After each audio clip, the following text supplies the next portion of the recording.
ابو عبیده ابن جراح پدرش پیش روش در جنگ بدر آمد. یک بار خود ایسوکان نشد که شمشیر زد گردنش. خب سرش دعوا میرفت. پدر خدا الله یه آیت نازل کرد که لا تجد قوما یؤمنون بالله والیوم الاخر یوادون من حاد الله و رسوله ولو كانوا آباهم. پیدا نمیکنی قومی را که ایمان داره با الله و روز قیامت که دوستی کنه با کسی که دشمنی داره با الله و رسولش، ولو كانوا آباهم، اگر که پدرش باشه. اگر که دشمن الله و رسول پدرش باشه، این میگه با امروز از دوستی نمیکنه. او اخوانم برادرش باشه، او عشیرتهم، یا اینکه قومش باشه.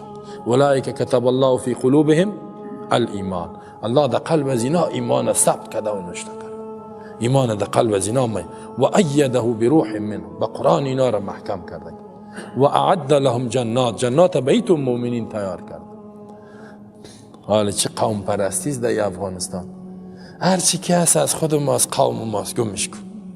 ایمان نداری. خب لا تجد قوما یؤمنون بالله والیوم الاخر یوادون من حاد الله. یعنی ایمان محبت با کسی که دشمن الله و رسوله، این دو جمع نمیشه. یا ایمان داری یا نداری. داری با امراض مجرم دوستی نمیکنی، پدرت هست، برادرت هست، قوم و قبیله هست. این تو آیت هست. خب قرآن یا ایها الذین آمنوا ادخلوا فی السلم کافه، در کل اسلام داخل شد، کلش قبول کنی. این تو نمیشه بس قبول دارم بس شدی در نماز خوب می تو میکنی آمین بلند چیق میزنی. این تو نمیشه، کلش قبول کن. سلفی های آمین چیق میزنن، رفع یدین میکنن، پایا را خوب کلان میکنن.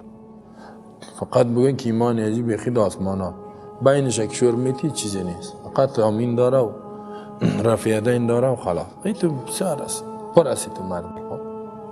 بسیار شدیده من میتونم الله عزیزتون نجات بده. اسلام خودتن آمین نیست، خود مستحب است. گفتی نگفتی هیچ آمین نگوی نماز میشه، هیچ رفع یدین نکن نماز میشه.